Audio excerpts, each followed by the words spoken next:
Let's go. Let's go.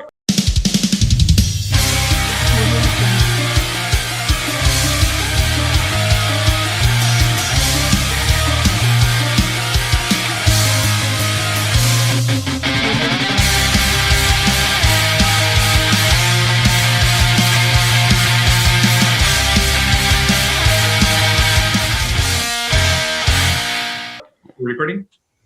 Yeah. So hello everyone. We're gonna have a very special and very different episode of Ruzzarin Bros this week. And this is gonna be weird for us since I've met a lot of you guys, of some of your viewers, like in airports and in restaurants and on the streets, and you guys like are super cool and you come ask for a picture. Hey Diego, how are you? And it always makes me feel like weird, like I'm special for this person and I haven't met them before. This is how I feel with Jared, which is kind of weird because like I spent so many hours watching videos from your past period of your past projects. It was so amazing listening to you. You're such a great narrator. You made everything so approachable, and it was so nice for me to see somebody do the level of detail and analysis to different pieces of content that were very important to me when I was growing up. So Jared, welcome so much to the show. It's a pleasure having you, man. Thank you, Diego. Thank you, Mateus. It's really nice to be here. So cool. So the way we're going to do this is like for most of the people that are listening, if you guys don't know, Jared used to participate in the project called Wisecrack, which is a huge channel in YouTube. They do some amazing pieces on research. You guys can go check them out. There's some cool stuff. But I have been talking with Jared since I started following him on Instagram on his very regular live with his cool dog and just checking out the regular guy, you know, like the real Jared. And I think some of the conversations we can have today, and I would love to introduce this point, is like these discrepancies or these natural differences between what people think of us when they see us in pieces of content in social media versus who we are in real life, and how we can have these conversations and how we should even, in a way, resist this separation between persona and person and try a way to conciliate the fact that even in social media, we should act like ourselves as much as possible. So, Jared, if you don't mind, could you start a little bit with your background, your story, so people can know you a little bit better, and then we can pick up from there? Yeah, sure. My story is basically that I was a hardcore film nerd, grew up in Houston, Texas, went to University of Texas, Austin to study film, you know, in the tradition of like a Robert Rodriguez, Richard Linklater, you know, like those were like my, you know, my Texas icons. And after that, I moved to Los Angeles, and I more or less, I mean, you know, we can talk more in detail, but basically I kind of fell into YouTube and then decided to start this company or this brand called Wisecrack. And then I built the company for 8 years. And then the whole premise behind Wisecrack was kind of like humanities education, philosophy, you know, mixed with like a general tone of irreverence, sometimes comedy, depending on the era of the channel. And then in 2019, we sold the company and I stayed on for another year. And then in 2020, I left. And now I am moving to Finland to work in video games. But I'm also starting another YouTube channel because my non-compete clause is expired now. So if anyone wants to... Yeah, go ahead. I'm sorry. Could you tell which company, which kinds of video games? Because we are hardcore gamers. Like we're hardcore gamers. Yeah, that I don't want to do just yet, if you don't mind. Because I haven't even started the job yet, you know, and for all I, you know, that's great. Yeah, thanks. Yeah, and you know, I really hope they're cool with, you know, like having a YouTube presence or maybe even like, you know, because if I start like getting into culture war stuff, you know, like it's tough to have like a corporate job. And like, if anyone, you know, wants to fuck with you and, you know, the internet. I used to be very, very paranoid about that. And now I'm kind of opening up. You know, that's super strange as you mentioned. I just became friends, like super friends, you know, this type of weird people that you meet online that you're like, dude, we are so much alike. We should have been friends for a very long time. I met this guy online and he's a very high ranking corporate guy in Riot Games. Oh, cool. His ideology is like, I wouldn't say anti-corporativist. He's a true free thinker in so many ways. which is exactly what you just mentioned, which is weird because I think we're coming to a point where, like there's this huge wave of unemployment and people leaving their jobs in the corporate world. And like some companies are even struggling to hire new talent. And at the same point, I think they're just going to have to deal with the fact. I think Jared's video is frozen, or he's very perfectly still. I don't know. Jared, you still there? I think it dropped. Okay, let's pause. Let's pause the video and let's go. Recording. Yeah. So hello back, everyone. And as we all knew, but we had to experience it, phenomenologically in order to prove that it was right. You see a self-sustaining state paradise in the libertarian utopic idiocy doesn't really work. And you see that the power grid in Texas went down because of a couple of thunders, which seems to be like the limit of libertarian thought. so then we had to change clothes, we had to change dates, and we had to reschedule. But literally 3 weeks later. Yeah, I know, right? Yeah. A couple of weeks later, if the weather permits it, then we're going to continue our conversation. So how are things in Texas, man? Really hot, but I grew up here and I'm around a lot of like old high school friends, and those are the relationships you can't recreate. And so for that reason alone, it's been great. I can imagine. So Jared, one of the topics that I wanted to kick off with you, man, and I know you have a heavy interest in the film industry. You have a major in film studies, right? Yes. Well, actually, film. It's just film, so mostly like production rather than studies.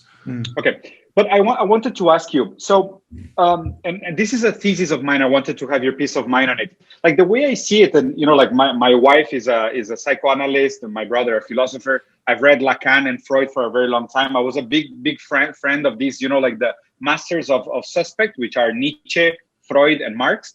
Like this critique of ideology and critical theory and whatnot. So, what are your thoughts regarding how we can use film analysis to get a sense of currently hegemonic ideologies? Like, is film analysis a valid critique of socio-political behavior? Like, the way I see it is, as dreams are to the individual, films are to the collective. I don't know if it makes any sense to you. No, I think that, it sounds like something that Zizek has said in Pervert's Guide to Cinema or something like that. Exactly. Yeah, the ultimate pervert art form, because the camera is the voyeur. And so first of all, I think that in terms of creating hegemonic ideologies, I think that cinema used to be much more powerful, and I think that we're kind of in a stage right now where there's a bit of an impotence in cinema that's actually a little bit sad. I was actually just reading this book. I don't know if are you guys familiar with the guy Ben Burgess? He wrote a book called Canceling Comedians as the World Burns. It's basically a critique of the left from the left. And you guys know Zero Books? It's like So it's a Zero book. So I just read that book, and he makes a statement that I actually very much disagree with. And his statement is that one of the problems with cancel culture is that people have at least in his opinion, people have a false notion that comedians change the world, and therefore we need to curate what they say because it's so powerful. And he says that that's wrong, that comedians aren't actually that powerful. I actually disagree. I actually think that comedians are better philosophers than philosophers. And now, granted, so let me say, let's go back to, for example, I believe, and I don't have any empirical evidence to back this up, but I believe that the thing that made the most progress for gay rights in the late 90s and early 2000s was Will and Grace. And the thing that best helped race relations in the 70s and even in the 2000s was Richard Pryor and Dave Chappelle. Now, the problem with this, and I hope this is answering your question, is that we've now found ourselves in kind of this ideological situation where people are very aware of this. Now, granted, they're aware of this power, the power that cinema or this monoculture can have in shaping society. Problem one is that that doesn't exist anymore. There are no monolithic kind of Game of Thrones. There's no Richard Pryor. There's no one that everybody listens to. So that's one problem in creating these hegemonic ideas. The second problem is that even if you try to force an ideology into a piece of film, I don't think it's going to work. I think people are actually quite keen on being able to tell when an idea is, there's a difference between it's true, therefore it's funny, which is, I think, how a lot of the left and cancel culture is operating, versus it's funny because it's true, which is how I think people like Will and Grace and Richard Pryor functioned. Mm-hmm. And I think that's how it creates these hegemonic ideas. But I think that right now, the what I call like the kind of manufactured attempt to kind of become a social engineer / artist is misguided and isn't going to work. Mm-hmm. So, Mateus, do you have any comment, or do you want me to? Yeah, well, I mean, we would have to ask, like, what is philosophy for, or what is philosophy, in order to agree with this comment that you made. Because on one side, I've read about popular articles that say like the new philosophers are the comedians, and I agree to a certain extent. But we would have to do some philosophy of philosophy to talk about that. Like, what is the goal of the philosopher? And there are many answers, right? It's a whole field. Like, if we take philosophy as the classic definition for Plato, like the systematic approach to questions concerning ethics, epistemology, metaphysics, logic and aesthetics, then the answer would be no, right? Because the role of the comedian is much more of society, right? The sociology, not the philosophy, right? And that would be the difference there. I think the word philosophy, and we all know this, it has been used so widely and for such a long time, and really although Marx said that he thought, and this is an expression more than an argument, right? Like his expression is that philosophers up until now have only interpreted the world, and the idea would be to change it, right? Mm-hmm. But that's one person, right? Although he was a very good philosopher, I don't know if he can speak for the whole of the discipline and at the whole of the time, right? Mm-hmm. In many ways, I think the problem with philosophy today, and not philosophy, because academic philosophy is one thing, right? On the philosophical departments and everything, it's moving forward. But when it connects to the internet, the concept of philosophy connected to the concept of the internet, it really explodes. I agree with what you said on human rights.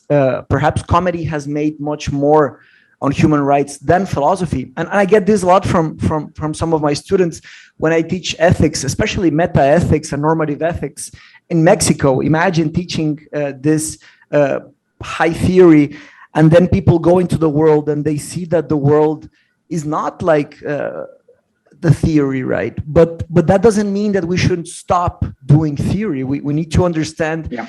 Because if we want to change the world, we ought to understand it first. How can we change something we don't understand?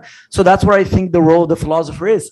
And understanding it at a philosophical level, that would be for philosophers. Understanding it on a sociological level and even psychological, I think comedians are really killing it there. And I don't think they should be, even compared, limited in that sense. Well, Louis C.K., he made an argument. He made pre-Socratic philosophy live. He was doing an argument from Parmenides, and he was talking about his children. Like he was saying, like, well, it's a long bit, and I'm going to mess it up for sure. But I'll send it to you later. We can put it here. But essentially, he was doing an argument from Parmenides from 2,000 years ago, using it to express how young parents feel when they talk to their kids and they start asking philosophical questions and stuff. And that's great, and that really introduces some of the philosophy out there. But actually doing philosophy, it's something else, right? It's a different activity. Yeah, and I would love to. Sorry, go ahead, Diego.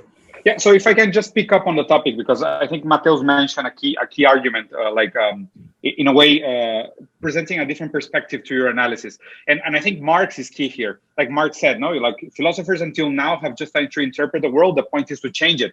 But what people mostly get wrong about this Marxist phrase or quote is that Marx was a fundamentally materialist philosopher. He was an anti-idealist, like he did the Hegel inversion, where he twisted dialectically the dialectics the other way around. So what he said is that first, in order to change ideas, we have to change the world first. the only way to change the world of ideas is to change the material world. So in that sense, if you go back to your perspective, comedy shows did more for gay rights in the 70s than philosophers did. And we will have to go again into this analysis, this like Marxist analysis. Was the material conditions of the world in the right way for a show like that to even exist? And the fact that a show like that exists is what actually triggers the potential for those ideas to detonate the type of change that they were intended to create. I think it's interesting always to juxtapose the necessity for material conditions to presuppose the pathway for these ideas to go to the public. And it's kind of like the egg or the chicken analysis, where you say, well, if the material conditions are right, then the ideas are actually going to trigger something. If the material conditions are not right, the ideas will be just screaming into the void. I don't know if it makes any sense. No, that makes sense. And I think that you rightly pointed out that I am making a materialist argument. I'm saying that the material conditions of the world are going to dictate what's funny and what's not, and not the philosophical ideas that people have that they then try to put into the movie. And then again, it becomes, funny because it's true, not true because it's funny, not because it's true. But as far as what Mateus was saying about the role of philosophers, and I would also go farther to say the responsibility of philosophers, is something that I've been thinking about a lot. And I know you guys are, largely a presence that speaks for the left, but I've been having a lot of arguments recently about an outsider to philosophy. I'm curious if you guys are familiar with this guy. He's an outsider to philosophy who is doing philosophical work outside of academia. James Lindsay, do you guys know about him? No, I don't know James Lindsay. Okay. So he wrote this book called Cynical Theories, which is basically, he kind of creates his own genealogy of essentially like Foucault. It's very similar to what Jordan Peterson does, except he's actually putting in like the genealogical work of basically like Foucault and to some extent postmodernism, all the way up until like cancel culture. And so he kind of traces this genealogy, which is very controversial because, as many philosophers have rightly pointed out, you're either getting postmodernism wrong or you're getting Hegel wrong. And those are most of the criticisms that I've heard. But here's my problem about that idea. In most of the discourses that I've seen philosophers engage with this particular figure and figures like him, so maybe just think of Jordan Peterson, for example, oftentimes their counter argument is, well, he didn't get blank right, or he didn't get postmodernism right, he didn't get Baudrillard right, whatever. So my problem with that, and the problem I have with that, is that after that, the argument is shut down. He got it wrong, therefore the idea that he's putting forward is invalid. But that's a problem for me because, one, the idea that the masses, like everybody who has a stake in, the development of culture, which is basically everyone, they're ever going to have a detailed and nuanced understanding of Hegel, whatever that even means. Whatever that even means, Hegel is it's largely poetry. Let's be honest here, so that's not going to happen. So what I don't like about how certain people engage with Lindsay is that they say, oh, he tried to condense postmodernism into 3 distinct principles, which is wrong. And of course you can say that it's wrong because postmodernism by its very definition evades definition, I have this problem where philosophers will just point out the inaccuracy of attributing certain ideas to philosophers as if that in itself is enough to basically cede responsibility for the fact that these ideas, not unlike a certain virus, do mutate as they flow downwind. And I find that a lot of these thinkers like Jordan philosophers in the academy are not engaging with Jordan Peterson and James Lindsay on that notion that if we're playing a game of telephone, it doesn't matter what the first person said. If 50 people later, they're getting it completely wrong, that's still the idea that we have to deal with, if that makes sense. So in my opinion, and the whole point of this is that I think philosophers need to stop writing papers that only 15 people are going to read and start making YouTube channels and really talking to people on their level. There is a need for this, for more people to get tough ideas. I agree with that. But and I think we should have less ivory tower philosophers to define them in a way, right? Like the ivory tower philosopher would be the guy that stays in a department, a philosophical department, and he just writes papers which 15 people read. I think we need less of those, and we need more of the others, because after the death of God and the rise of nihilism, consumerism, hedonism, senselessness, why stuff happens. Humanity is and still is kind of shaky. People don't have no idea where to attribute meaning, So in that sense, we need more meaning in the hands of everyone. Okay. Mm-hmm. But we still need those ivory tower philosophers. Why? Just a few of them, not maybe, millions of them. We don't, because that only separates the gap from the best knowledge we have available in humanity and the knowledge everyone else has access to, But we still need those guys working on the theory, and it's not us by far. I'm talking about guys with PhDs and post PhDs, and they need to have those conversations. And the sad thing about this is that it takes years to get into the masses, like 300, 400 years. But for example, to cite one of the recent works in philosophy that really give me hope is the work from Derek Parfit. Are you familiar with Derek Parfit? I'm not. So Derek Parfit is this guy.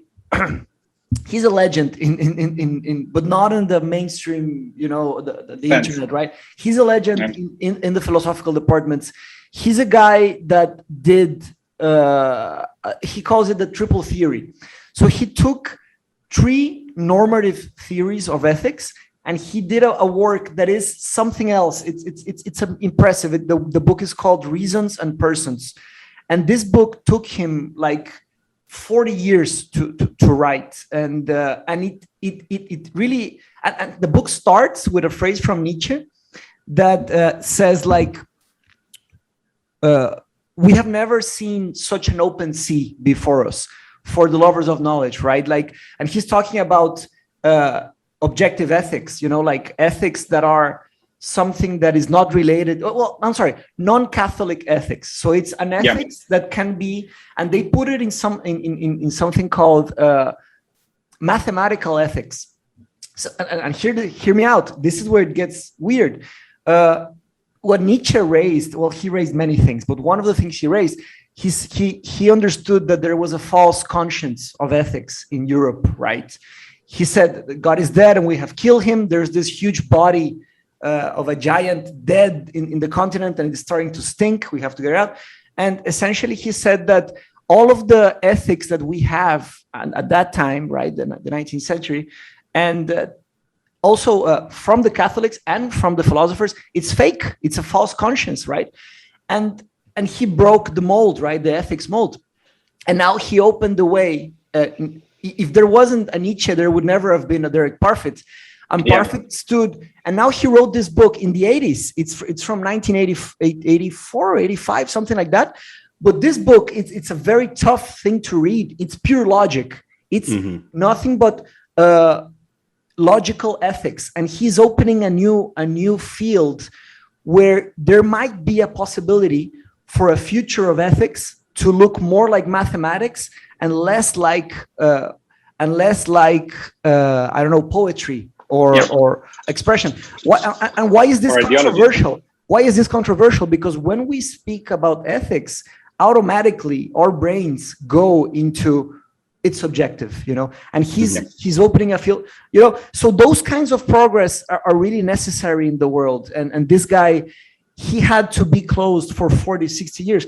And now it's not fair that they should teach those kinds of things, maybe from people very young, so they have a new kind of mind, to open up. But if we don't have those kinds of guys, we will never going to be able to get out of some problems. On the other side, I do agree that we need more knowledge on with simple words, not Hegel-like knowledge. We need much more pragmatic, well-spoken of knowledge that can be spread out, So here I think there are 2 comments worthwhile. Like, first, I think we are all still in this uncertainty phase where we don't know how to deal with this fall of meta-narratives. which according to me is one of the main points regarding postmodernism. Like once we lose the meta narratives, like what the hell do we hang on to? And this is the current like very uncomfortable situation that we're in. Like we see a lot of people trying to cling to the past, like to reinterpret the past or revalidate the past in a way that is more relevant. Like we're trying to prove that morality can be objective or mathematical or utilitarian. Like I think all of these are ways in which we are coping with the fact that meta narratives were always fake. Like we were comfortable on the idea. By meta narratives? What do you mean by like, for example, Christian morality, the struggle of classes from Marx? All these are meta narratives in the sense that there's a linear process of evolution for humanity. There's a path or a story that we can follow, and this story will eventually lead us to a better tomorrow. You know, and postmodernism, to me, one of the main categories or main presence from postmodernism to the world is the fall of meta narratives. Like all leading meta narratives were dismantled by postmodernism, like the moral of Christianity, even the class struggle from Marxism. Like all these meta narratives just fell down, and so all of a sudden everybody's like, whoa, what the fuck? And at the moment, one of the last few remaining meta narratives is this idea of progress by development of capitalism, or progress by development of technology, which is also crumbling in so many ways, because we see the internal contradictions, we see the dangers of this meta-narrative, we see this meta-narrative has no internal logic, is full of fail and cracks, which has been analyzed by postmodernist philosophers all around the world. And this notion of being left alone or being left in the void with nothing to grasp onto is this sense of, openness that I think Nietzsche described. Openness in the sense of what Parfait described. Like we have this openness, why? Because old meta-narratives are dead.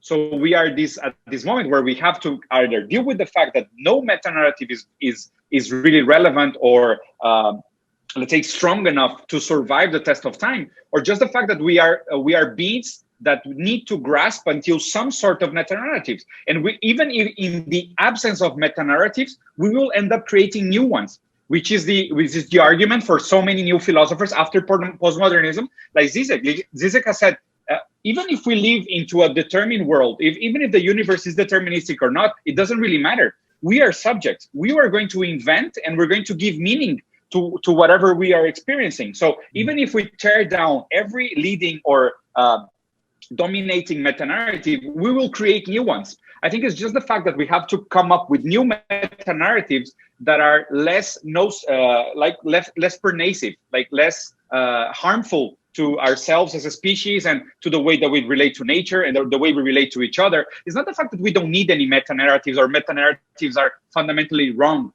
It's just the fact that we have to be flexible enough to update the meta-narratives and come up with new narratives that are going to guide the progress of life in a more ethical manner. And this is why I agree with Mateus 100% that even if philosophers are in a way disconnected to the everyday life, it doesn't devalidate or rest or subtracts from their value, because they are going to be the ones leading like the rigorous argumentation that is necessary to create original thought. But then again, if this original thought is not available to the everyday people, to the everyday worker, to the everyday artist, to the everyday person, then do they have any value or not? You know, but as always, we have these spear tip thinkers that are dedicating 40 years of their life to write a book that is going to change ethics and morals after the fall of meta-narratives, to come up with a new mathematical utilitarian moral. But then somebody has to do the work of actually implementing this new logic to systems, so they will wildly change our material conditions, and then the effects are going to be felt. Like this is my notion. I don't even think, like, because the interesting argument to make will be, will ever, like, you have to think about the fact that even comedians read, or even comedians get their inspiration from somewhere. I really doubt the notion that comedians have these spontaneous great ideas where they have, Socratic reflections out of nowhere, because they, even words are a tool created by experts. And this is why I love Deleuze. Deleuze and Guattari, they came up with this notion that we have to develop tools of resistance. And language is a tool of resistance. Even when we create these powerful words like deconstruction, alienation, like anti-Oedipus, organs without bodies, like these concepts, these notions, they tend to permeate society in the level of a viral mimic behavior through language that will eventually create like this domino effect that will change everyone's mind. That's kind of how language works, So in order to make the argument that comedians are making a better work at philosophy than philosophers, you will have to first determine, are they owners of their ideas, or where are they getting these reflections from? Yeah. So let me say that the points that you guys have brought up are valid, and perhaps I was definitely exaggerating a little bit when I say that academics need to stop writing papers. And I don't really believe that. I think that, obviously, there should be another Wittgenstein out there writing the Tractatus, even though no one may understand it for decades.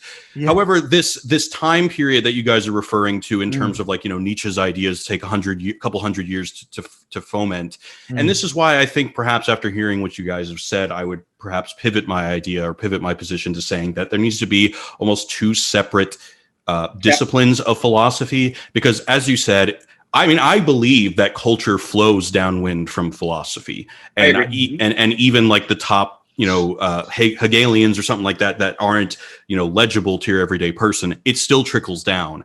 And in terms of like Nietzsche's ideas taking whatever hundreds of years to develop, culture is running at an accelerated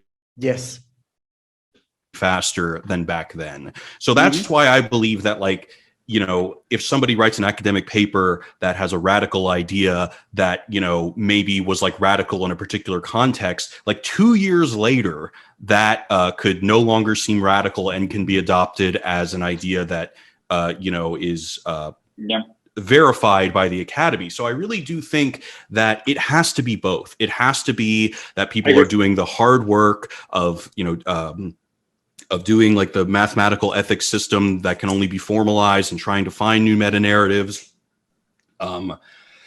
I would also, well, that's a separate thing, but, and it also has to be that there's somebody out there taking responsibility for how these ideas flow downwind, because as Diego, you just said, like that all these French philosophers you just mention how powerful language is in creating a hegemony. And I don't think anybody, including myself, would disagree with that. However, somebody has to be responsible for the fact that it started at Deleuze and Guattari with a particular term and then got flew downwind and got changed and mutated to where then it's somebody saying oh, you're not allowed to have an opinion on this matter because of the color of your skin.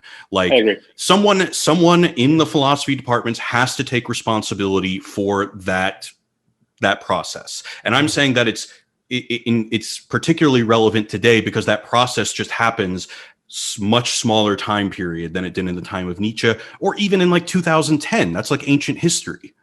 Yeah. Well, we'll also have to agree on whether or not cancel culture is actually efficient. Does it do anything? Because I don't think it does anything. I don't think it does anything either. And in fact, I think that one thing, and I just lived the last 12 years in Hollywood, and the thing that is never talked about that really bothers me is that, no one ever thinks about the character actors or the small people in Hollywood. Like right now, Kevin Spacey, he's not in movies anymore, but who cares? He's rich. He's going to be fine. However, for every one Kevin Spacey, there's 50 actors who have these bit roles. And by the way, if you get a side role or a supporting role in a Kevin Spacey movie and you're a character actor, you are thanking your lucky stars, because the way that getting your health benefits works when you're in the Screen Actors Guild and the way that you get royalties is oh, thank God, I just got a supporting role in this Kevin Spacey movie. This is going to be playing on television until I die. I can have a child now and send them to private school. But then no, because Kevin Spacey is now canceled and he's basically a non-person. They took that and they think that that's actually stopping Kevin Spacey from being a bad person, but it's not. Wow. They're not disabling him at all. So it's hurting the everyday guy. I have a few points there. So just one on Parfit, right? I'm not going to slow down the talk. I'm just going to go forward, but just to do a small parenthesis on Parfit. And Diego, you mentioned, you mentioned utilitarianism. just to expand a little bit on that idea, what Parfit did, his triple theory, is he understands, he works at the beginning of his book on utilitarianism, Jeremy Bentham, right? On deontology from Kant. And contractualism, which is like the social contract theory. And he argues that they defeat themselves, that they are self-defeating theories. So he does a triple synthesis of those three theories, and he proposes one new theory that takes the strengths and minimizes the weaknesses of those three theories. And his phrase that became very popular on the academia, he says that those three theories were climbing the same mountain from different sides, you know? So imagine the size of his work, you know, and it's a completely new field. And he closes the book saying that because ethics is so new, we don't know where it's going to go. Sorry, just to correct, non-religious ethics is such a new field that we don't know where it's going to go. So it's not unreasonable to be hopeful. Maybe in the future there might be, you know. So that's just the comment. So on Parfit, and then I have a comment on the ideas of how is it? Well, on teaching new ideas, new and hard ideas, you know, because we spoke about that we need the armchair philosopher, the ivory tower philosopher, and the one that brings the knowledge, you know, more commonly. And here I want to use an example that I think you guys are going to like. It's Sekiro, okay? Fuck yeah. So when calculus was first brought forward by Leibniz and Isaac Newton, right? It was taught on, you know, on a postdoc level. And then, you know, and it was very hard to learn calculus. And then it started being taught at a master's level and then at university. I'm not really sure, but these days, I think people are starting to learn calculus early, you know, every time early on. And that's something not everyone really takes into account, right? Like the difficulty of the ideas, it's getting tougher. You know, kids these days, although on one side, they're getting a bit distracted by the technology, but they're getting smarter, you know. Diego, your kid Luca, he's ultra fast on his thinking, right? Ultra critical, and he's like 4 years old. And so these tough ideas, and why I use Sekiro, because dude, Sekiro won game of the year. Get good. Get good. That's your only option. There's no holding hands, holding hands at all. Yeah. And I think that the fact that Sekiro won game of the year speaks louder than all of those other small games that are easy, you know. It speaks about a group of people that a big group of gamers that are saying like, look, give me a challenge, you know, take me seriously. Give me tough ideas. I don't want baby steps. This is what I absolutely love. And I think it's a great topic for us to pivot into something. And this notion that, you know, because like you said, Jared, in a way, and I agree with you 100%, it feels like culture is either getting stale, sterile, or powerless. Like we feel this lack of creativity everywhere. We just see reboots, prequels, sequels, spin-offs, like this, you know, and of course there's a heavy capitalist ideology behind it because people want certainty of success. They don't want creativity. Risks are they can be very unprofitable. So in a way, of course, the market steers towards profitability. This is normal because companies that survive are profitable. So for companies to ensure a certain level of profitability and success, they have to go for proven formulas. So it's much harder to take risk.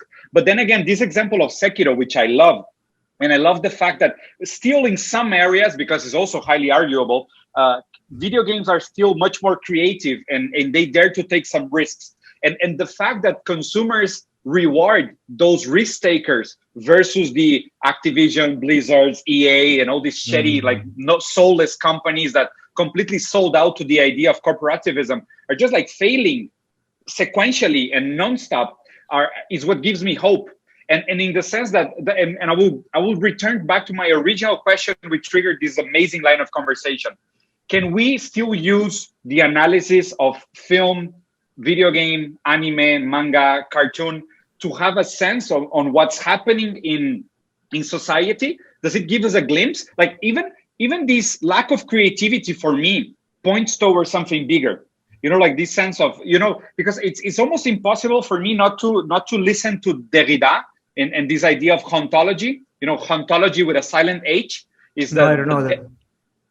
Derrida was a master of language, and he created this word which was ontology, but ontology in French with an H at the beginning, so it's hunt, like hunting. So are you reading Derrida in French? Because I refuse to read him in English because I think there's no purpose. Yeah, no. It's impossible for me to read it in French. I read it in Spanish and in English. That's it. Okay. I would love to, but I've watched many videos and some texts about people that are interpreting Derrida, which really helps me understand it because it's a very complicated philosopher. But this idea of ontology is ontology with an H at the beginning, but then the H is silent, which for us in Spanish and Portuguese is very common. For the H to have no sound. But then he creates this notion of dead ontologies which are from the past, and they hunt us. And they hunt us in a very spectral sense. And I have this same notion about this idea that the future is dead, and our inability to imagine a future is hunting us. And there are some little glimpses here and there where a future seems to be possible, as an alternative, as a crack in the armor, at something that is hidden behind all these layers and layers of bullshit and woke ideology or consumer ideology, which are the predominant type of ideologies. Like there is some hope at the future, which is like the Sekiros, the Hadis, like these A24 studios. There are some glimpses of hope in the future for me. And this is why I like this use of high-end philosophy for the everyday culture. You see, like only if we are able to understand ontology, even if it's a vague way, in a hobby way, whatever, then we can use this notion of ontology to understand that ontology is actually much more present than what we believe. I just needed a word for it. Like I had almost like this sensibility towards this inability to imagine a future, but I had no word for it. And once I read ontology, I was like, fuck. Like this makes so much sense, but now I have a word to communicate it. It's so much easier. Now I can like just jumpstart the conversation and talk about ontology. Why we are hunted by the spirits of dead ontologies. Okay, that makes so much sense. But I needed Derrida to make an amazing amount of work to give me this simple notion that I can then communicate with my friends and talk about Sekiro. Yeah. So the point that I wanted to make to what Mateus said, unfortunately, doesn't have anything to do with Derrida. But I think, at least me personally, I think that the big opportunity in education in general, which links to your Sekiro thing, is gamification. Like, I don't know if you guys have ever played with Duolingo. They do a little bit of gamification in that, like, you gain experience points and stuff when you do more lessons. But I think that needs to go way farther. Like, I think there needs to be a full fantasy overlay. Like, I want to be gaining like new items with lessons that I create. And to me, like the takeaway from Sekiro, because I think, like, for example, old Mega Man games are so fucking hard, and I rage quit. I rage quit immediately. You know what I'm saying? Like that's too hard. So Sekiro really did an amazing job of it. Just looked beautiful. It sounded beautiful. You really got the sense that you were getting better. I mean, that delicate balance is like such a precise thing. So I don't want to make it, and I'm sure you weren't suggesting this, but Sekiro isn't just like impossible and people just like pulled themselves up from their bootstraps and like figured it out. I mean, it's challenging, but in a very precise way. And I think that we need to somehow integrate that kind of risk reward, or just what's the word I'm looking for? Just a reason progression or whatever. I'm having a brain fart, but like, we need to incentivize people to just make learning more fun. Like I just don't think there's really any downside to that. I agree. If the stuff is good. So Mindshop. Can I just make a very small parenthesis? Of course. I have this love-hate relationship with Duolingo because it's the only podcast that is above us in the charts with Spotify. In Mexico. Fuck them. Me and Mateus are number 2 in Spotify and Apple, just behind Duolingo, which is okay. I think they're doing a much more better work in teaching people new languages than we are. I mean, they've also raised millions of dollars, which I take it you guys have not. We have no sponsors at all. Yeah. We have zero sponsors. Zero sponsors. But yeah, man, I was going to comment on Mindshop, the knowledge society that I founded. Originally, I wanted to do a sphere grid. You remember Final Fantasy X? Oh, yeah. Yeah, I wanted each student to have a sphere grid. And actually, I'm doing that. I'm doing kind of a sphere grid. You know, every student has a cycle that studies 10 weeks of philosophy or mathematics or history. And then they go into a new sphere, set of spheres, you know, and that. And I think that really, and we have some kind of experience points. It's called neurons. Every time you finish a cycle, every time you participate in a debate, every time you do an essay, you get neurons and you get those. It's kind of a coin, but I haven't figured it out yet because I also have zero investment. So it's tough to work on that. Yeah, but even that idea you brought up, so you brought up the sphere grid, but like, you know, even if you bring up like World of Warcraft or something like that, there's like those skill trees. Yep. Can you imagine? Can you imagine like an Amazon size education system where everyone has their own skill tree and there's just like all of these skills that you just level up? I mean, obviously the kind of totalitarian possibilities of that are scary, but just in terms of the gamification, the way to visualize your progress, I think would be really powerful. If only we didn't have to choose our passions for study based on survival, that would be awesome. Yeah, well, I mean, baby steps, right? But I think it's a choice. Like I was talking to Ernesto Castro last week, man. I interviewed him. By the way, do you know him? Have you ever heard of this guy, Jared? Is he related to Fidel? No, not. So the answer is no. He's a PhD. He's a doctorate professor in philosophy in a couple of schools in Spain. But the guy's a fucking genius. Like he's probably Mateus' age, and he's super smart, brilliant guy. He's younger than me. He's younger than you. That's fucking incredible. I always get like this almost pissed off effect every time I talk about him because I admire him so much, and I have learned so much from this guy. It's ridiculous. And he wrote a book about trap. You know, trap music. Mm-hmm. The philosophy of trap, which is incredible. Incredible. I'm gonna buy that. You have to. My dream project.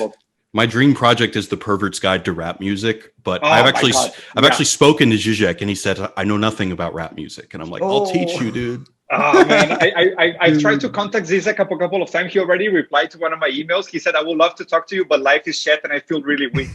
And I was like, well, at least you just got to stay on top of them, but stay on top. Yeah. And then be very vigilant during the actual recording, because if you're not, he'll just speak at you and you won't get a word in. I know. That's true. Have you spoken with him? Yeah, I have. It was on our Wisecrack Patreon years ago. Nice. Oh, nice. Yeah. Wow. Yeah. Well, anyways, so Castro said... So you were talking Castro, yes. I interviewed him. I do philosophical interviews for Mindshop from time to time. And I interviewed him last week. And we spoke about this. And he said, like, dude, these days, like... going into the academy, doing something related to knowledge is essentially giving up on that other dream, which is pursuing money, pursuing yachts and stuff. Like there is no real way of making a massive, an excess of living income, pursuing those things. And I'm really aware of that. I kind of forgot about it along the way, but when I decided to leave the corporate world and go into philosophy, I made a choice, which is knowledge instead of money, and that's it. Sadly, we can't have the cake and eat it. It's it shouldn't be like that, but it is. We can't escape the fact. And going back to a point that was made a few minutes ago, that knowledge advances at a very slow rate. And culture and technology and politics are going at light speed, and that's an asymmetry that we are suffering every day. People are not really understanding how the things are happening these days. But in some departments of philosophy, they're doing a very slow progress that's going to take years to come. Hegel said it. Hegel said it. Philosophy always arrives too late. That's why we have the Owl of Nirvana. The Owl of Minerva can only see. That's why, like, philosophy is always late. But I don't think it's an issue in the sense that I think this like you said, Mateus, like this unproportionality or this lack of proportion between asymmetry between application and thought, is we're seeing it in technology as well. We see practical technology advancing at a much faster rate than theory. So things are working that we don't even understand why they're working. So I think regardless, we still have to do the hard work of arriving too late and saying, guys, let's be careful with vigilance capitalism, or let's be careful with these ideas of pull yourself by your bootstraps, because we're putting them in place and enforcing them before we even understand if they're right or not. But we still have the responsibility to think about them, to stop them before it's too late. That's why. Like, I think the only reason why we still need to keep up this pursuit of knowledge, unbiased, unpolitical pursuit of knowledge, is just a matter of responsibility, like Jared was asking for in the beginning, just so we can stop ourselves before it's too late, because we don't know. Practice works much better than theory. Right. And I think really when I was bringing that criticism up, I was bringing it up in the direct context of philosophers engaging with thinkers that they don't like. That I think, like, if they were maybe a little bit more specific about their criticisms, then like they could actually find some valuable knowledge within these thinkers that they don't like. But so one other thing that I'm going to say, so you mentioned just like the lack of creativity within film. I mean, it's rare that I'm an optimist, but I will say that, that creativity is on YouTube now. And that's why I'm returning to YouTube. And that's why, 100%. I'm like now comfortable in the fact that like, okay, my legacy isn't going to be on the silver screen like my heroes were, not like Kubrick was. It's going to be on YouTube. So what are your plans, man? Tell us a little bit about what would you like to do? What directions would you like to take? What creative ideas that arouse you? Like, where's your mind at? I have a couple of ideas for videos. First of all, I enjoy doing stuff like this. So I'm hoping to have conversations with people like you guys, as well as other thinkers, and like do some like book reviews. That's kind of like the deep dive nerdy stuff. There are like a handful of videos that I have ideas for. And a lot of it is going to be just like a much more personal reflection on media but honestly, I mean, my non-compete has expired, so I can say this, but it's honestly going to be similar to Wisecrack, because that was who I was and that's who I still am. So it's going to be, but like, I think there's just going to be more opinions. I don't really know. I'm really, and part of it's going to be travel vlog, because I'm moving to Finland and I'm looking to, give a perspective for an American living in a Nordic country. I think that'll be potentially interesting. I don't have grand plans other than I'm excited for it to be a hobby, and I'm excited to, I have a couple of video ideas in my head, but they're mostly like things that I could have done at Wisecrack, but just adding more personal subjectivity to it. That's awesome. I have a question that is related to this. Could you tell us a little bit about 8-bit philosophy, man? Because I really can't express how much I love, and I loved 8-bit philosophy. It is one of the things that I can clearly state that it was one of the things that really got me into, going deeper into philosophy. It's one of those things that brings tough ideas into the mainstream. Practical manners. Yeah. The concept. Well, is there any particular question you have? Do you want me to just kind of tell you the story, tell me the story. How did it begin? How were you involved? How did it work? Yeah. So this was after Thug Notes. And then basically, we had one hit, and then the business idea was then to try to like scale that. So if we already did literature, can we also do philosophy? And then really we chose philosophy only because it was something that I thought I could do. Like, I don't really have the temperament for math, science, computer science. Okay. Philosophy was just something that I felt like I just was genuinely interested enough in to really get right. So we went to philosophy, and this was around like 2013, 2014. I mentioned this on the live stream, but it was like it was a time when the 8-bit aesthetic was very cool. People had like Game Boy, iPhone carriers and stuff like that. And like so really, I mean, I just thought that like, okay, I'm a gamer. I love old games. I'd love to take advantage of the fact that I love to talk about games on a platform that's mostly dominated by gamers. So mixing those aesthetics was a lot of fun. And like at the very beginning, it was cool. Like we would be very strict about stuff like, we're only going to do like certain philosophers with certain games. So for some reason, we always did Plato with Zelda. And for some reason, we always did Sartre with Final Fantasy. And for some reason, we always did de Beauvoir or anything feminism related with Metroid. Yeah, exactly. So yeah, I mean, it was a lot of work. And honestly, the reason why the show ended was honestly because it was just too much work and too much money. But really more the too much work part, because it looked tough to do something like that, kind of technical. Well, I don't know.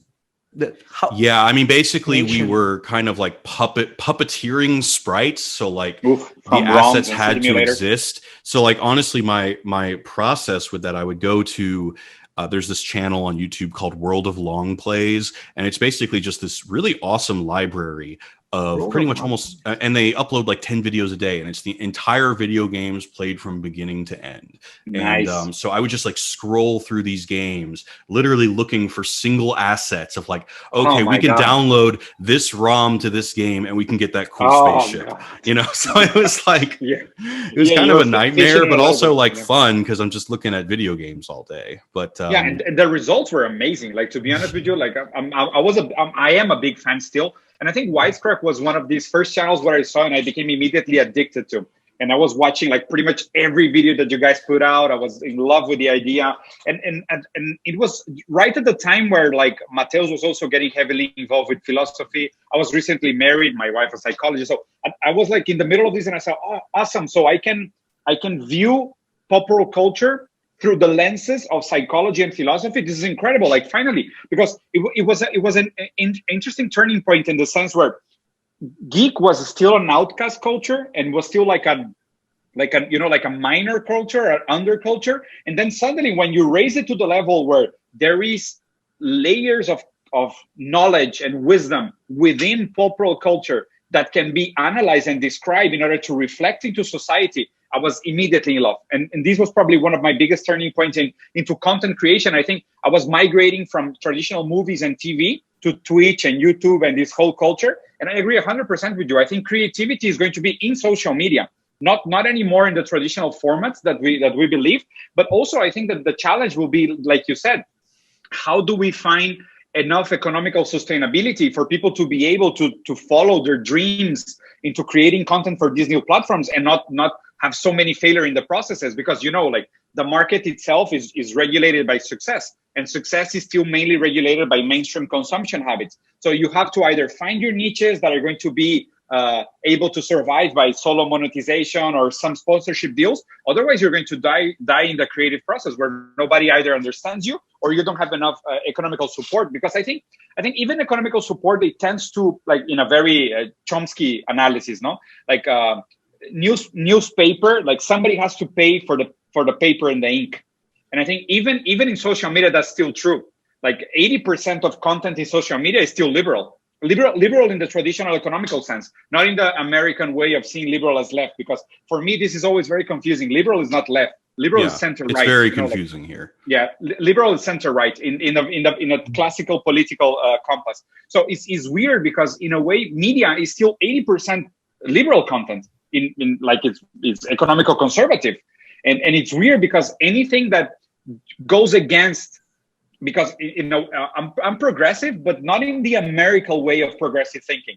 I agree with you. I'm against woke culture. I'm against cancel culture. I think this is just like a paleo synthesis of maintaining the status quo and changing the aesthetics, which I fundamentally disagree with. I much rather go for material changes, and who cares about the aesthetics? The aesthetics will catch up.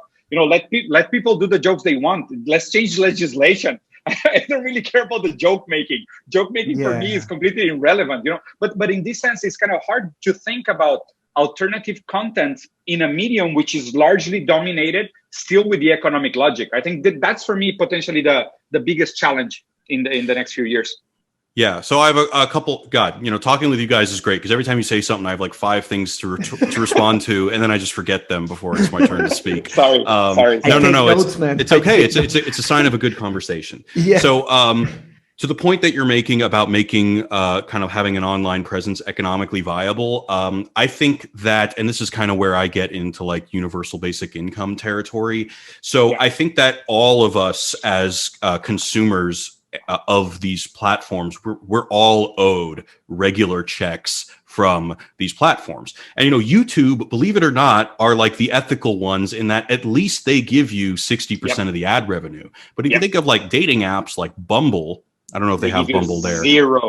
Yeah. And we are just giving them free raw materials. I'm just giving them photos of me or photos of women or whatever. And those are the raw materials that are in between ads, and they keep 100% of it. So that needs to change. The idea that what we upload, they reserve the right to basically own and collect 100% of ad revenue off of, that needs to change. And that needs to change on Facebook too. There's no difference between, an episode of the X-Files and then there's an ad and then the X-Files keeps going. There's no difference between that and my status update. Then there's an ad and then there's another friend's status update. So there's a lot of progress to be made into just like how this ecosystem gets more viable for people who consume these products in general. And I think that's going to make a significant difference in one's ability to live off social media.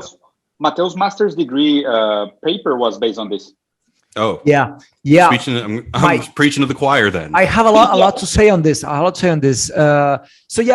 dissertation on my master's degree was essentially the philosophical and ethical problems of big data driven business models. So what are they doing to us ethically and philosophically? And I don't want to go into the technical aspect. I just want to do a small parenthesis, and I want to talk about applied ethics, right? So ethics, some people really don't know the division.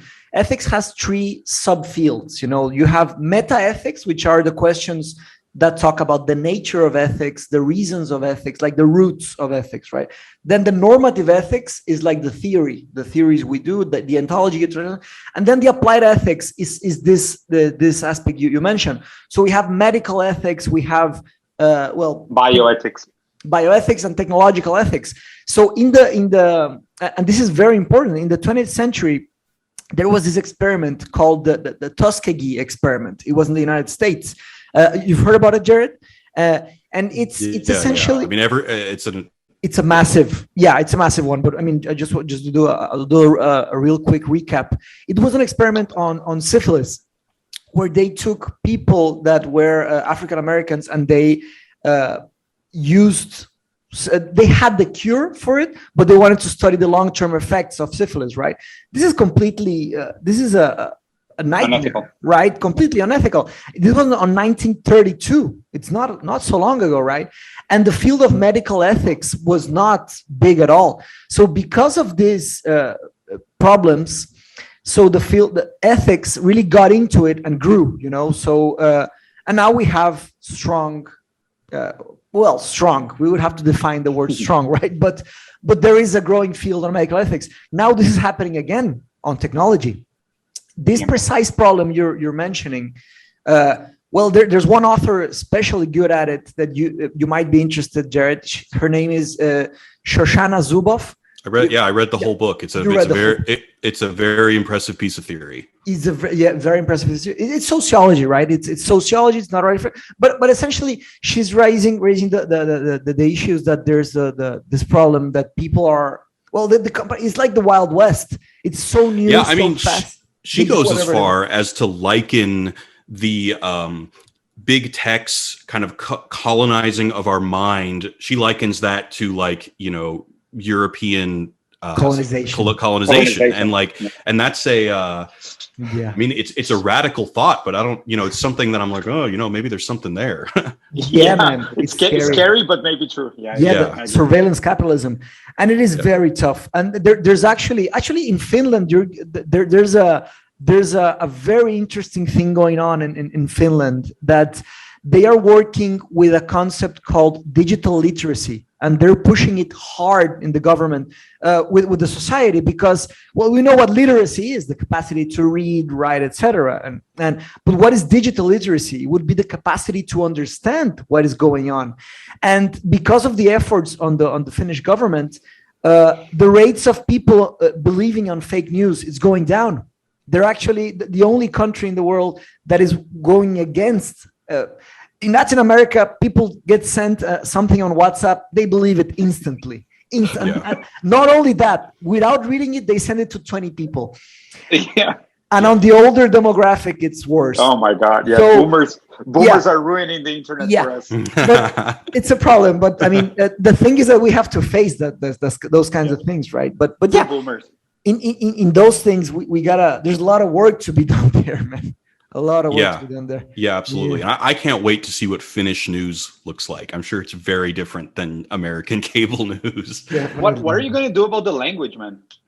Well, I mean, the business language at the company I'm going to be working in is English, so I'll be good there. But, you know, it's like I don't know. I mean, I'll learn as much Finnish as I can, not really worrying about it too much. I know it's like a really hard language. But can I give you a piece of advice? Yeah, please. Get a local girlfriend. Oh, why do you think I'm going, bro? I know. But this is amazing. I think like for me, like the best experiences living in other countries was always like falling in love and getting into these everyday dramas. You know, like this will really teach you about language, and this will really give you a glimpse into the culture. Because in the end, I think, and I have this sentence in my profile, which is a constant reminder of probably like the most important thing I ever learned by traveling. I don't know if you ever heard this quote before. Let me read it to you. It's "Homo sum humani nihil amai alien puto," which translates into English into "I'm human, nothing human is foreign to me." In the sense that it's a beautiful quote. It's from a pre-Socratic thinker, and it's this notion that nothing that is done by humans should be strange to us.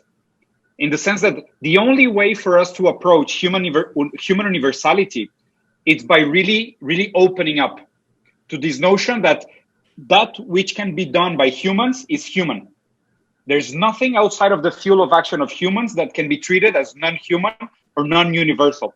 Like this, I think, and for me, one of the main concepts that need to change for us to be able to evolve or to progress to the next level of evolution is to abandon humanism.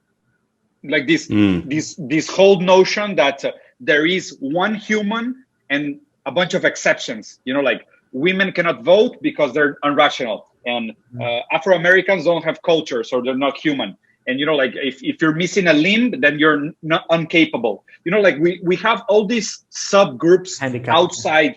We have all these subgroups that are outside of human.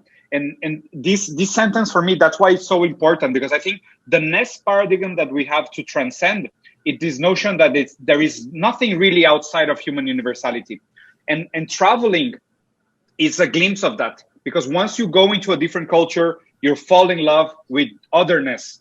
You know, you fall in love with something that is fundamentally different to you, and you're able to understand universality through a whole different lens. And the more we add to this notion of universality, eventually we will get to a true universality. But the only way to do it is to acknowledge that nothing is outside of it. Yeah, I mean, that opens up a whole can of worms. I mean, especially when we talk about, in terms of your critique of humanism, I mean, that point is well taken. However, I think that when you make these critiques, and I think this kind of goes back to what we were talking about earlier, something that very easily could happen is somebody could take your critique, agree with it, and then go straight into like, okay, well then the remedy is basically like vitriolic identity politics, you know, and again, like, I don't think that, Kimberly Crenshaw, her basic idea of intersectionality, like that is a valid criticism to your humanistic thing. My problem is, and this comes back to like, the philosophers that need to address the public, is that these ideas, which are basically just lenses through which to look for reality, are consumed by the everyday person as if they are known knowns. And what I mean by that is like, so for example, I was actually listening to an old Wisecrack podcast, which I try not to do.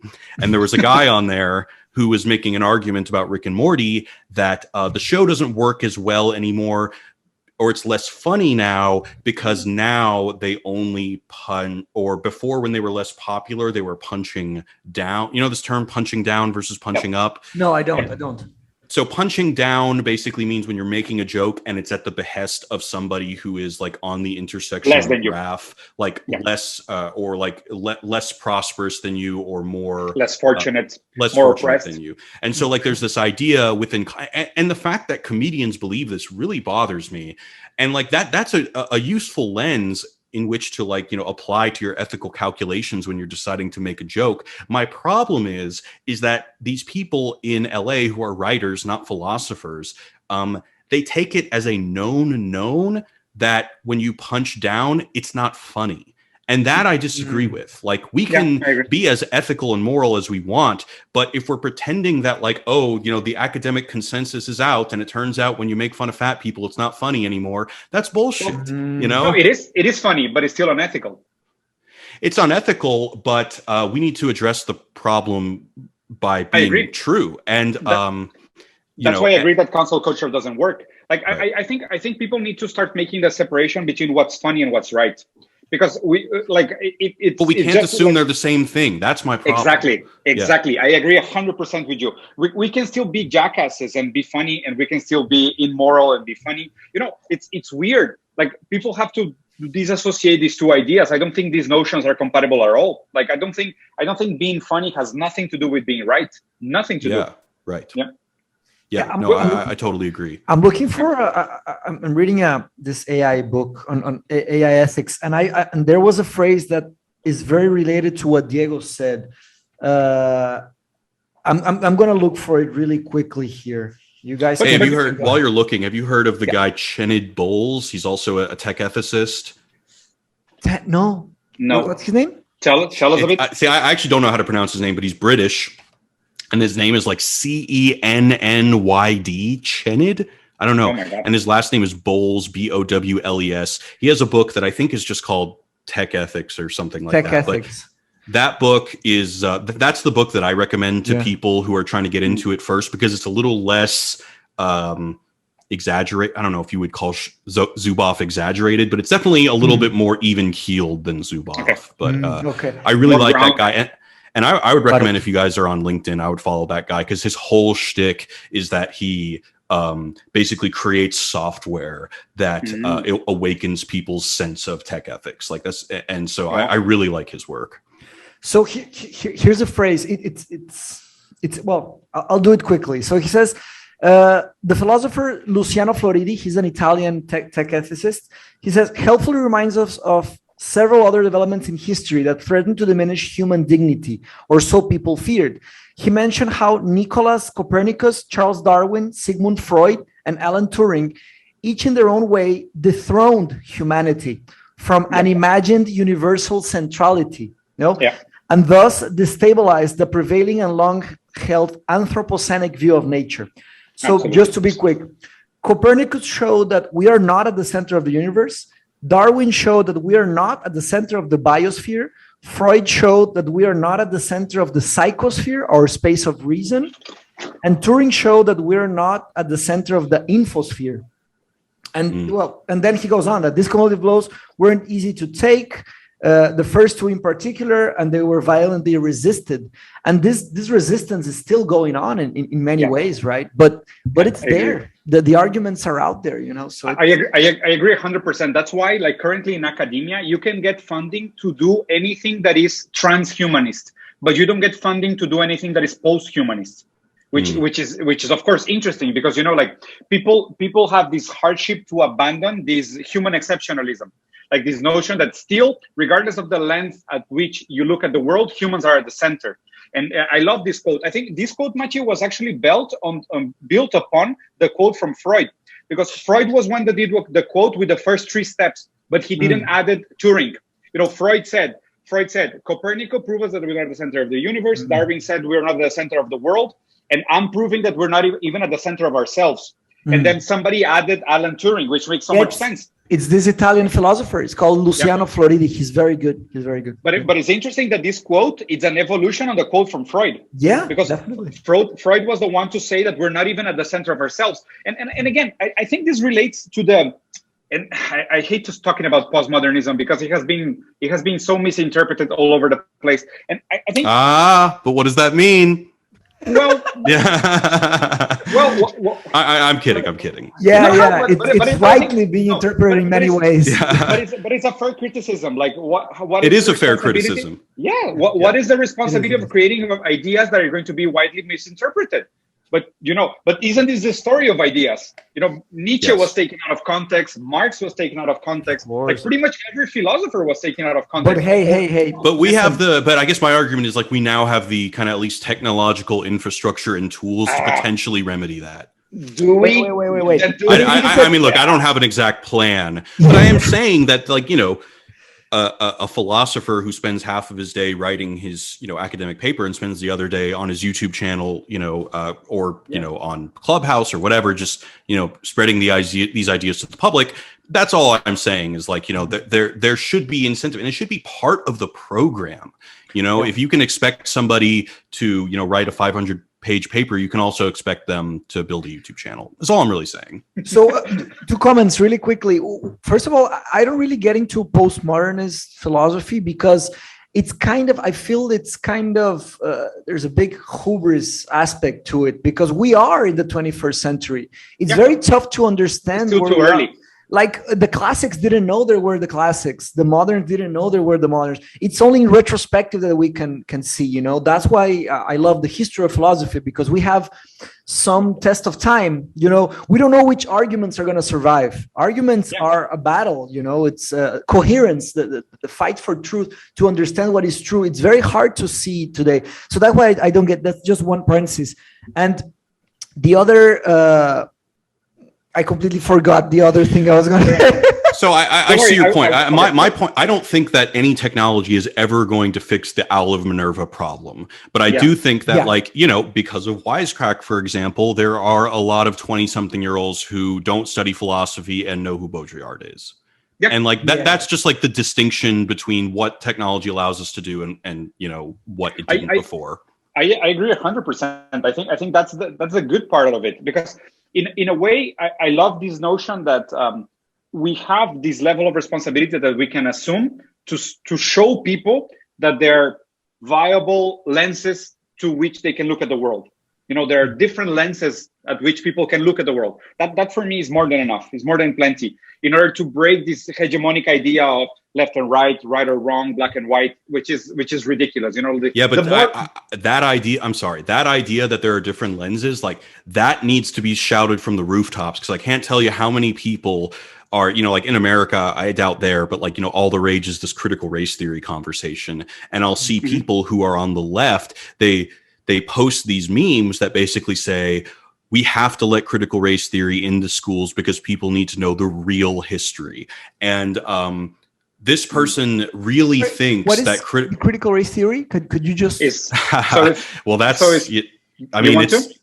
Well, yeah, I would like to, because it's a hard thing to describe. Go ahead. Okay, so it's like it's a tradition of legal theory that basically looks to study that, like, in any given case, there are certain prejudices against Black people, there are certain prejudices against women, but you can only really describe the prejudice of the situation within the legal system by understanding that this person is both Black and a woman. So a Black woman basically suffers from unique structural issues that a Black person or a white woman would not necessarily. And that is correct. And that is something that we need to investigate. Now, is that, and so I don't really want to go into the critical race theory conversation. The point is that this person who is not involved in philosophy and is just a nice guy that I like, he has a very strong opinion.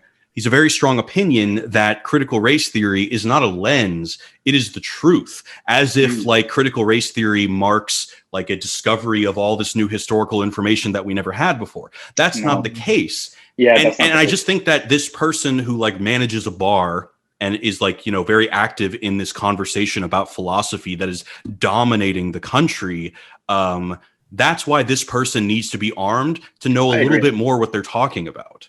I agree. Like that's why I fucking love Deleuze. Like that's why like he's probably right now my favorite philosopher. I'm just getting to read a couple of his works. I read two or almost 3 of his books right now. But the guy wrote like a fucking animal. He was writing 2 books a year until his death, until his suicide. Poor guy. But the issue is that Foucault said that the next century was going to be Deleuzian. in a way that he was probably the guy that was going to pick up the legacy from French post-structuralism and carry into the next level. And Deleuze, and I'm reading a book by Deleuze right now that he's redeeming Nietzsche in a very interesting way. And one of the things that he said, and which I love about this notion, is that he said that we moved past the idea that we were to reach an objective reality about the world, and then into Freudian analysis and Adorno, Horkheimer, and this critical theory where we had subjective view about the world. And now he's saying we need to abandon both. And what we need to understand is that there's only perspective views about the world. And the hard fact is that we have to come up with the conclusion that some perspectives about the world can be diametrically opposed and truth at the same time. Yes. Because history is non-linear. Because, like we have so many things wrong and biased about our understanding of the world. And what we need to strive for is this perspectivist approach where, critical race theory is a lens to which we can view the history, but it's not objective truth about history. This is wrong. Like people need to break these two apart and have them. And I think once we do that, it's going to be much more helpful, because in the end, is there structural bias against Black women? Of course. It's all history determined as Black bias against Black women? No. It's very simple, yes, but people need to abandon this binary simplified approach to thinking, which is not helpful anymore. But then again, we are. How do we do it? How do we do it? Yeah. It's engaging in conversation against sharing fake news. Here's one. I remember the thing I forgot about that I was going to say is it's related to this actually. Like when you study philosophy, I studied in England, in London. And essentially one of the things that I noticed that was very ill-designed is that you never write papers with other people. All of the work, you always write by yourself, and it's only you writing, and there's no project, there's no collaboration at all. Of course, there's conversation, but there's no projects that are done. Collaboration. And I think that only when you start, critical thinking has a lot to do with critical writing. If you understand how to write critically and critical theory. Yeah, for sure. But I mean, if you only do critical thinking and writing by yourself, you're not really engaging with the ideas. You criticize some papers from a guy that passed away 300 years ago, but there's no real, but if there's only one way of looking at the thing, and then you send the paper to the professor, and the professor sends some, it's very narrow. One of the ways that we could do, this thing that the problem that was risen here is to, it's a concept that it was phrased by an American doctor called Dr. Duana Markova, I think. It's called collaborative intelligence. It's the capacity of using intelligence with other minds. And her definition of, she's saying that IQ is not even so much relevant anymore. Is much more of what intelligence happens between people, not in one mind. And I think there's some coherence to that, Yeah. Deleuze used to refutate the idea. He said there is no individual, there is only subject and his relationship to society, which is a very and I agree. I think that's why I'm becoming a post-human. Like I think we were always post-human, but we're just noticing. And the fact that we're resisting post-human ideas, it's almost nostalgic. You can't ignore the story of power, the history of power, because in what sense? Like we just had a guy that went to space a few weeks ago, Yeah, a couple of guys. Yeah, and how many Bezos and Branson? How much applause did that get? So if you think that not as much as you will expect. But on the power structures, there's people that are very hyped about this. But why do you say this either confirms the notion of the existence of the individual or devalidates the notion that there is no individual, only subject and society? Because no, I'm not talking about the truth. I'm talking about what's happening. Like they hold the doors and they hold the keys, and essentially, Bezos donated $10 billion to make an Earth fund.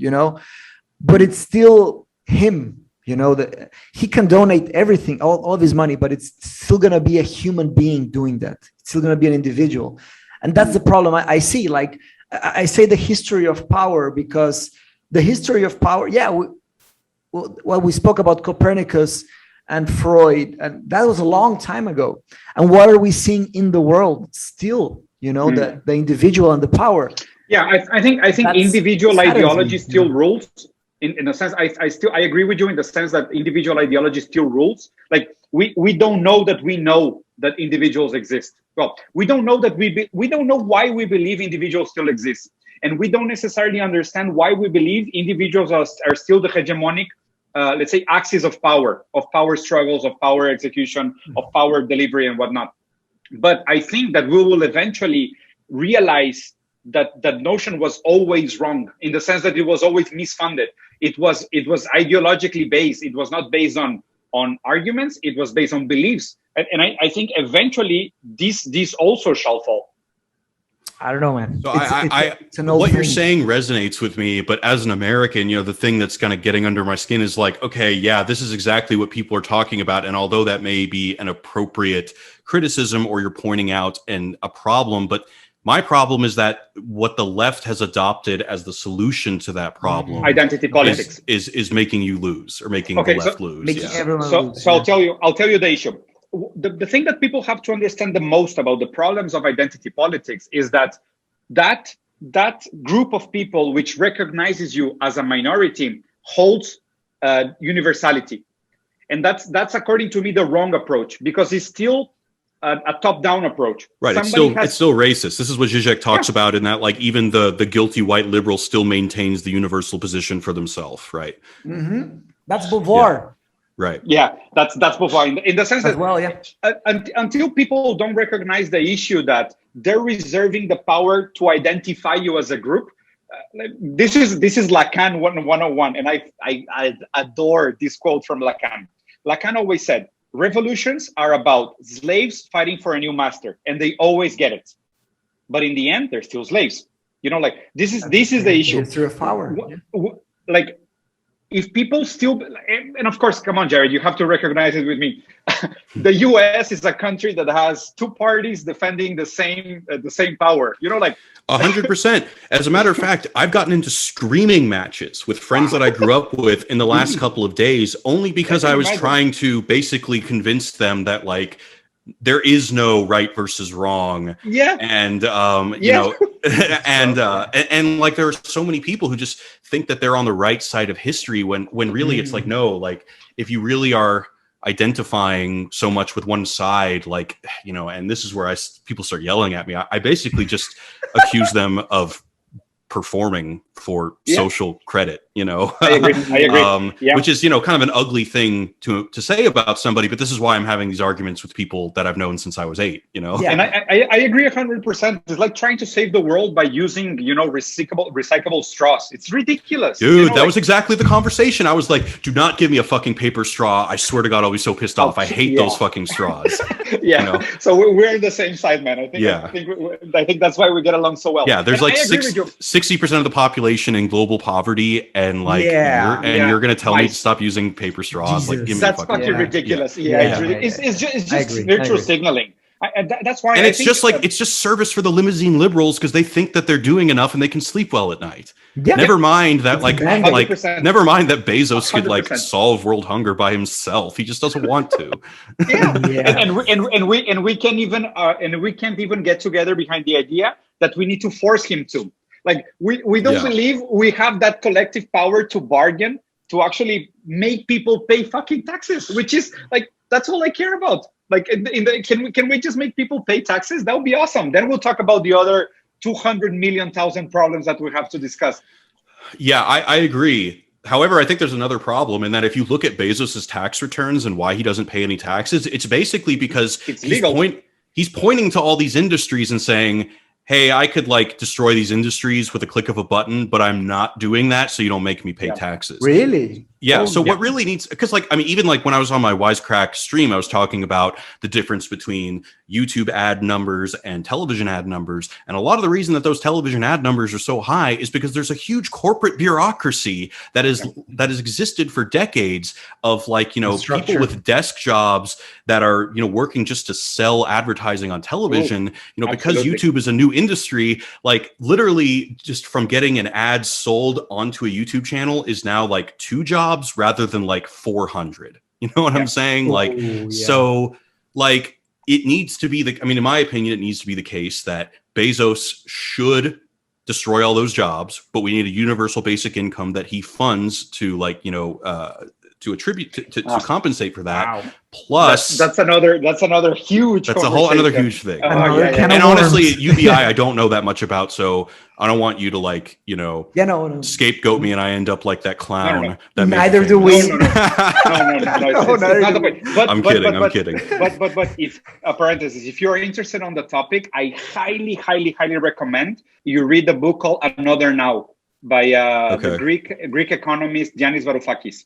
Oh yeah, Zizek loves that guy. Oh, he's fucking brilliant. He's amazing. Because the notion, just a quick parenthesis, I don't want to deviate the topic too much, but the issue with universal basic income, it's a libertarian economic measure, and the issue is always who pays for it, right? So how do we fund it? And then you get into the issue that if you end up funding it by taxation, you end up with some sort of either inflation or unideal administration of funds, which gets into bureaucracy and inefficiencies, and it ends up being weird. So the proposal from Yanis Varoufakis, just making a small resume of his idea, he gets into this notion of universal basic shareholding, not necessarily universal basic income. And it goes exactly into what we said. These companies, they own us for producing for them. We're producing content. So what Varoufakis argue is that a universal basic income is never good enough because it doesn't scale up with efficiency and productivity. The only way to get a reasonable income based on our added value to these companies is to have some type of dynamic representative of value. So shares, equity, like a bank account or something like that. But according to me, Jared, the idea is, and we can get another whole podcast about economy, a topic that I love, is that this is almost unavoidable at this point. Because you guys just raised basic income in the US. I think you went from $7 to almost to $15, and it's already too late in the sense that inflation already caught up and is going to get even worse in the next few months. And you will see again the demise of this idea of basic demand. People won't have enough money to purchase, and again, the economy is going to get stale. Government is going to get muscle into injecting money at the top of the pyramid again, which is inefficient. They don't have the legal power or even the will to close all the legal loopholes for billionaires to escape the taxing into these viable, legitimately legal ways to avoiding taxation. So again, what happens is that the basis of the pyramid gets into debt. And government gets into that, but you guys get into this trap of 2% growth per year, but 650% debt increase, which is ridiculous. Yeah. Yeah. I mean, as soon as we start talking about economics, this is where I say, well, I'm just a filmmaker. I don't know. Yeah, well, valid response. Yeah. I think, okay, but I mean, what you said makes sense. I've never heard Varoufakis's theory on that, but I got a fucking 17-hour plane flight tomorrow, so I might pick up this book. Oof. It's amazing. The 2 main books I will recommend from him is Teaching My Daughter About the Economy, which is a very short book about the story of money. It is amazing. And it's just like we were saying, is making high economical theory, and he has a doctorate into game theory. And like this notion of praxis and axiomas and stuff like that. Yeah. And he makes it really, really accessible in this book, Teaching My Daughter About the Economy. And the second one is called Another Now. That's Bruno. Bruno the Corgi. Oh, Bruno. Dude, what a friendly face. Hello, Bruno. Bruno the Corgi, it's amazing. Hold on, gotta get my dog 1 sec. Where's Woody? Let's introduce them. Where are you, Woody? Oh, there's Woody. Here's Woody. The future of the channel is welcome. Woody talking to Bruno about post-humanism. Yeah. He was just scratching at the door. I had to let him in. Yeah, no problem. So Jared, my man, I think it has been almost 1 hour and a half. Yes. I really, really hope this is not our final conversation. I really hope we can pick it up from here and have other talks. I hope so too. I feel like if it was our final conversation, then I must have blown it and not been aware. No, there's so much to talk about. There's so much to talk about. Thank you guys so much. Thank you, Diego, for reaching out to me on Instagram and inviting me. This was a lot of fun. Yeah, the same. I think both Mateus and I were huge fans of your past work, and we're fans of you as a person right now. I think it reflects on the fact that even if at Wisecrack you were working with a big team and behind a big company and a brand and whatnot, it speaks true to something you said in the last video that I watched from you, which is with your friend. And you said that in the end, people engage to people, not to brands, not to corporations, not to these big structures. I think if people are able to communicate something and build this sense of empathy and trust and bond, and they are honest about their ideas and honest about their doubts and about their lack of knowledge, that is what creates a real bond. And I think that's what's really valuable about yourself, man. Not the brand, not what I'm you looking do, to go full authentic. So, Please do. And so, yeah. And then, if you don't mind me doing a shameless plug real quick, Please do. follow my YouTube channel. It's just my name, Jared Bauer, Bauer. You can follow me on Instagram. It's at Father of Woody, which is my dog. Those are really and you can find me on Facebook if you want. Those are the only social media platforms I'm on. I'm going to have more conversations like these, and I hope to have these guys on the channel sometime soon. And we should also swap some lists of like cool thinkers to interview, because I've got a couple. I've got a couple on that I've emailed and have not emailed me back. But like, if I interview anyone cool, I can set you guys up, and hopefully vice versa. Would love to. Yeah, that would be awesome. We'll also leave all your social media on the link on the channel, so people can go follow you. Like, take it from us. If you trust me and Mateus on our criteria and our ideas, you should definitely follow Jared. He's a very, very smart person, an empathic person, a true person with some truly good intentions, as we can see out of these conversations. A guy with an amazing background and amazing history. And I'm sure your projects in the future are going to be an absolute success. And whatever you put your heart into it, it's going to be great. So thank you so much for the conversation. Thank you, Diego. And I want to do let's do like a real collab with like planning. Let's make it an event, or like a cool video that we both make from different sides of the world or something. We should. That would be awesome. We can choose a topic. Yeah.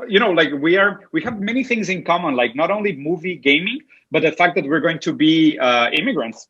Yeah. And we're going to be experiencing the world from a different point of view in a different geography. So I think there's a lot we can convey, and like maybe get some essences of how this affects our personality and how we should teach people to be more open toward different ideas, which is absolutely necessary at this stage of history. Absolutely. Yeah. Cool. Yeah. And of course, if you guys are ever in Scandinavia, hit me up. Dude. Yeah, we will for sure. So I'm applying. If you're ever in Mexico, let us know. Eh? Yeah, I will. I'm applying to a second master's, so maybe in the near future I'll be in the UK. So I would definitely love to. Hell yeah, that would be so cool. That would be so cool. Friend, all right. Have Thanks, a great Jared. flight tomorrow. Yeah, thanks, Mateus. Thanks, Diego. Have a good day, Take care, guys. guys. Goodbye.